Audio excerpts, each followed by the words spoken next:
Pleasure you could stay on. I am Pious Kojo Backah. Now our stories. The Bank of Ghana has advanced $60 million to the bulk oil distribution companies to support imports of petroleum products for this month. Now the support was carried out under its dollar auction program. There's more in the following Business Desk reports. The transaction was done through the dollar auction program for the bulk oil distribution companies.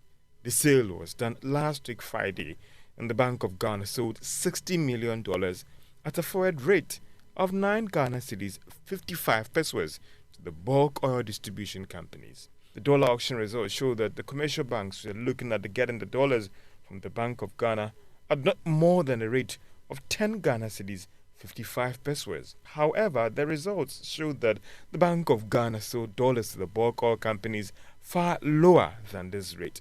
Based on the auction results, the central bank has agreed to sell dollars to the bulk oil distribution companies over the next 30 days at an exchange rate of 9 Ghana cedis 55 pesos. The Bank of Ghana maintains that this is a specialized arrangement that will ensure that fuel importers are assured of dollar supply to finance the importation of finished petroleum products into the country. Joy Business is learning that dollar supply to the bulk oil distribution companies picked up strongly in the last quarter of last year. The companies had told Joy Business that they were able to get at least 80% of their needs from the Bank of Ghana. That development helped in reducing prices of petroleum products at the pumps and also contributing to the city's stability in the last quarter of last year. And more on the economy, the International Monetary Fund is warning some tough times for Ghana and other African countries in the coming month. This is as a result of its projection of global economic slowdown for 2023. According to the IMF, most countries in the emerging markets are not out of the woods yet, warning the worst is yet to come. IMF Managing Director Kristalina Georgieva has been speaking in an interview with US cable news network CBC.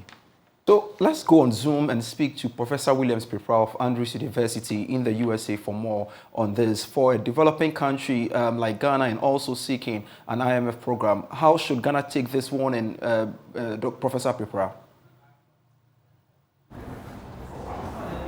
For this new 5 Ghana.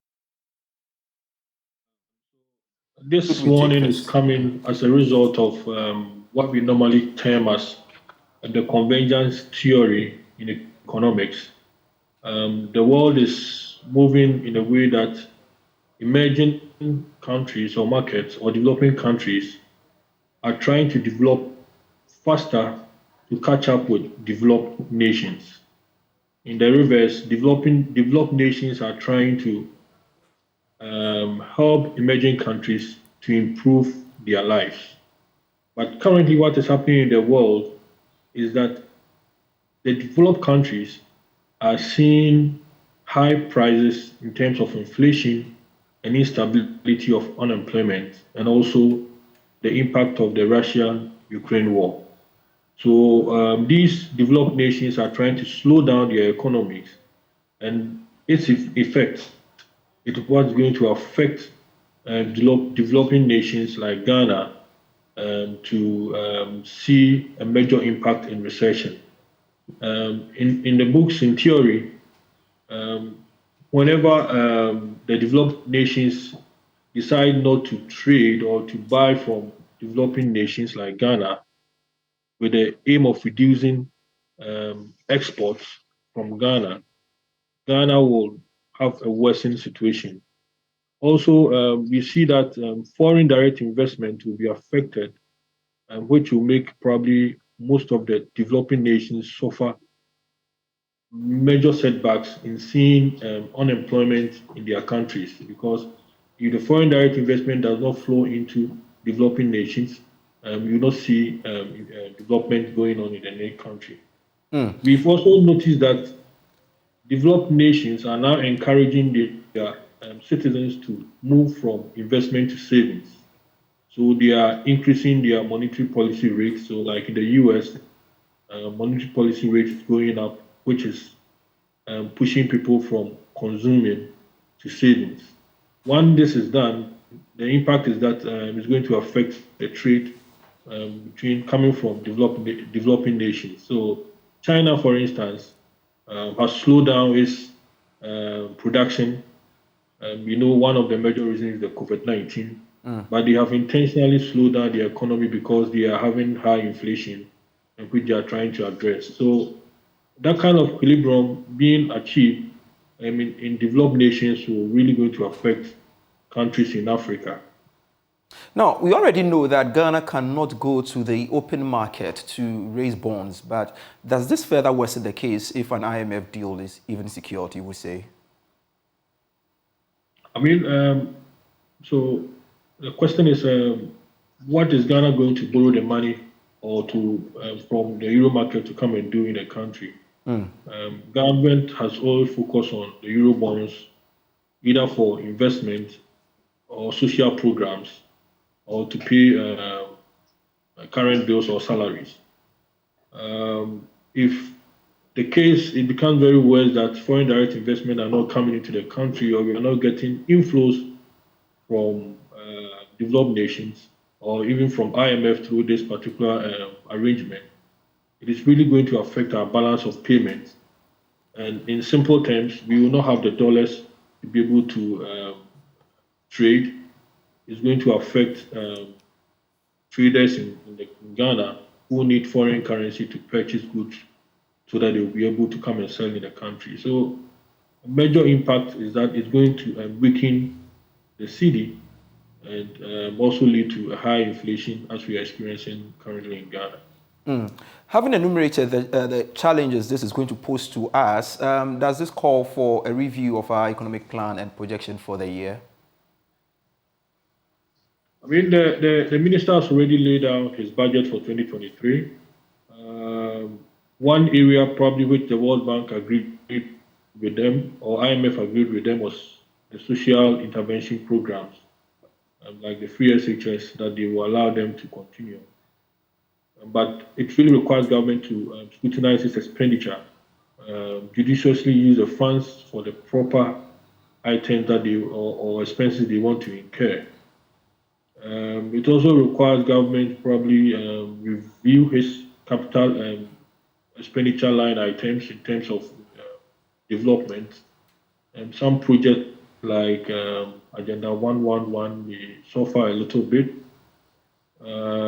If government will have the opportunity to also slow down the demand from labor in terms of increase in salaries, it is also going to help reduce the wage bill.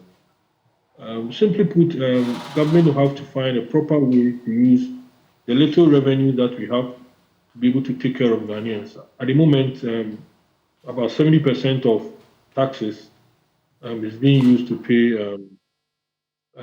interest on loans. So the situation is getting worse by the day if the debt exchange program is not also agreed by citizens. Government will have to deep in cutting a lot of expenses to be able to survive. To figure out whether this will have an impact on the external debt exchange program and subsequently securing an IMF deal. Would that play out? It's become obvious that the world is moving into recession. Investors will probably want to cut their losses. So I'm sure with the foreign investors, they will be ready to accept some haircuts in their investments. And if government assures them of proper plan of repayment of their principal and interest in the future, they will be able to accept. But when it comes to the domestic investors, as we are seeing, people are too much concerned with what is currently happening. Already the cedi has devalued, which means that investment has devalued. Inflation rate is even higher than treasury rate. So a lot of things are happening, but which requires government to negotiate well with these domestic investors and also external investors to assure them that the prediction that a worse situation is coming to happen, it is to be better for everybody to come on board to find a way to save the country, so that Ghana will not be so debt burden ridden that we cannot be able to even find money to pay workers within the country. Clearly, a break-even must be established. Clearly, this is going to have an impact, and I'm wondering how government businesses and individuals should position themselves in view of this outlook. I mean, the positive side is that if you're a company and you are into export, this is your time to try to push into exports. Government may be strategically looking at the pharmaceutical industries if you can help them to increase their manufacturing or production to be able to export some of the drugs that we produce in Ghana. Also, the country may be able to take care of the African Intercontinental Trade Agreement and to trade within Africa, where we've noticed that within Africa, still there's a little bit of high consumption, demand for items as compared to the European or US market, where consumption is going to slow down due to the recession coming.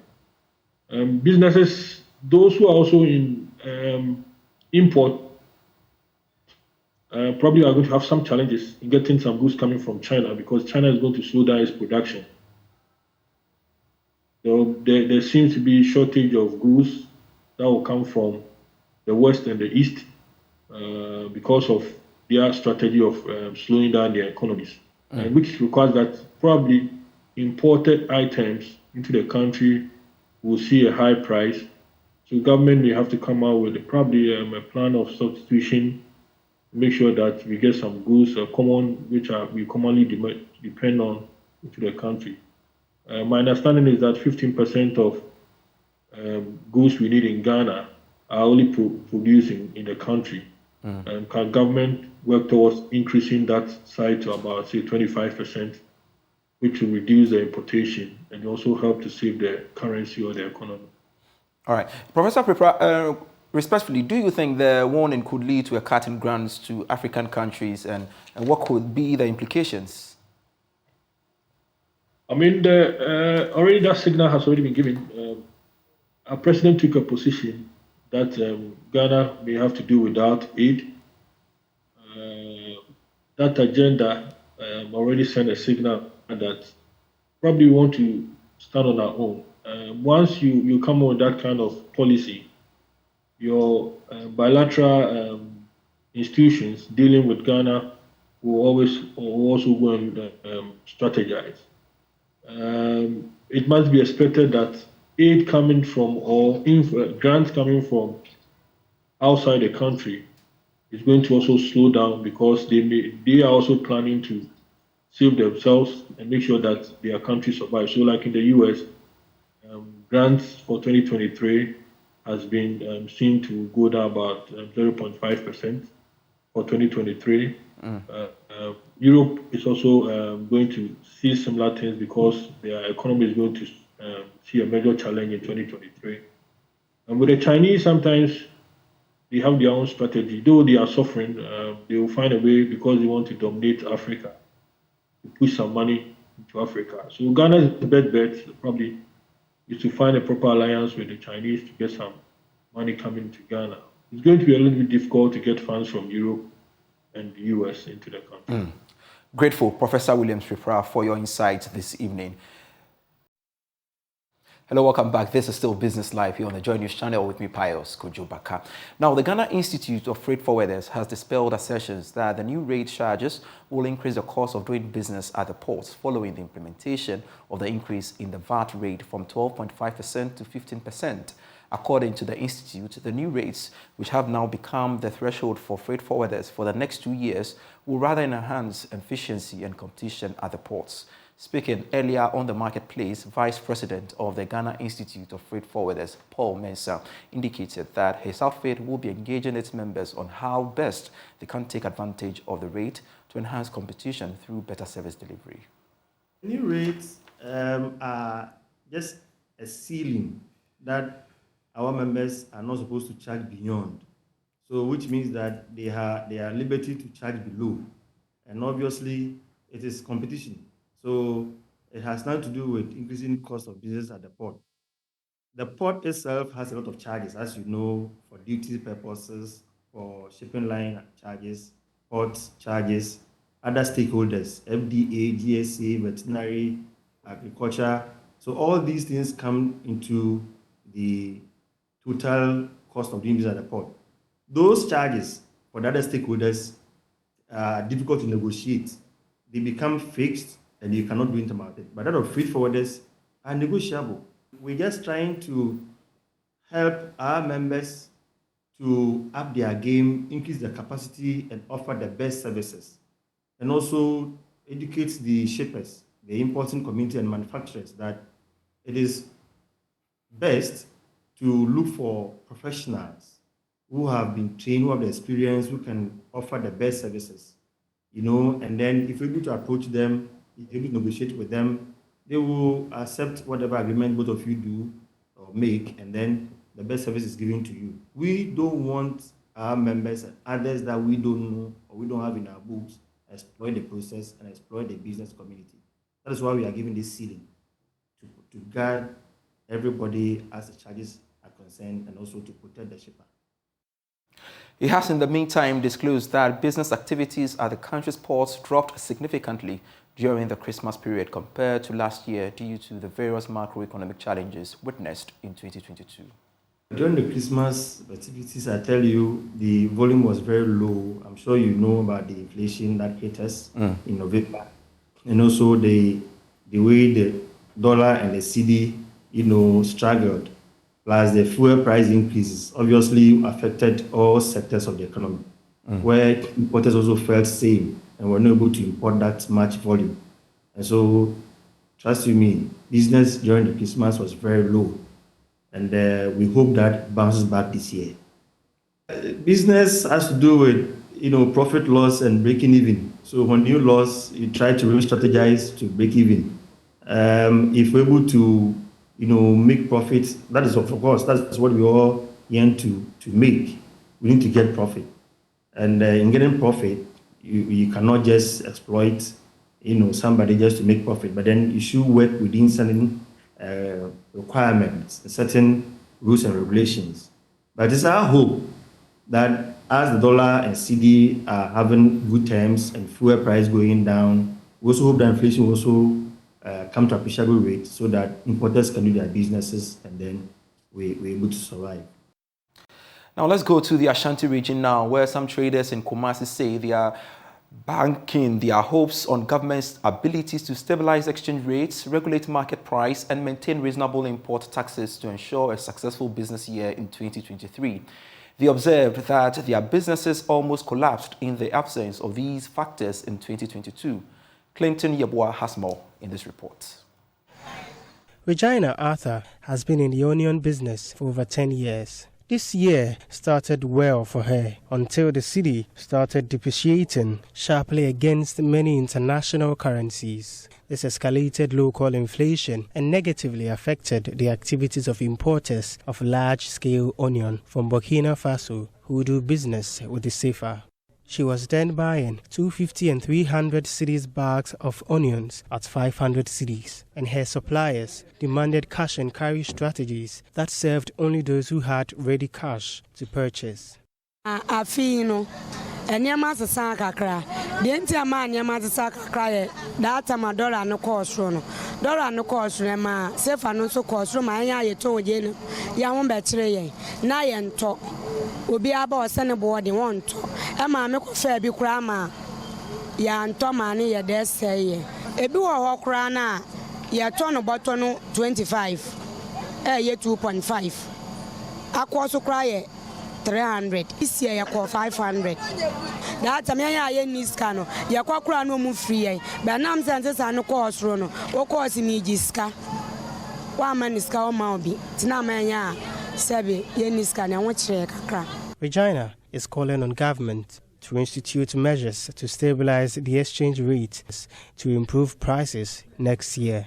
Ayedi kan sre ne se nyame ma ya woden ene nkwa na aba nso entotu ye won anim no nyame nka no ho no ma ne ma mla fo ma ye adwadifo no se dollar ne ba fom de ye hwese next year besim nyamba ya aduma ma ye adwadie no atimi akoso. The Ghana business community has faced lots of challenges this year, and traders share similar expectations as that of Regina. Yao Echampon is a provisions vendor who lost customers due to the steep commodity price increases. He's expecting a reduction in import duties and taxes at the port on consumable goods in the coming year. They be any to him. They to Tumisana, Biba on top. So I told more 5 for a bit matter 2 pe. And my dear, probably crab baka, I'm to me, my toy, the say, in a man in your taxes so. Import duties, about for my. And yet, that's a terrible storm. That's a terrible port. Once about from there, my money bomb about from. So that's in the bar for my. The man bet my coye. July, August, more. Then your more son. Send years to try idea. Not yes, and ye, Yano. Sicania de Cofano.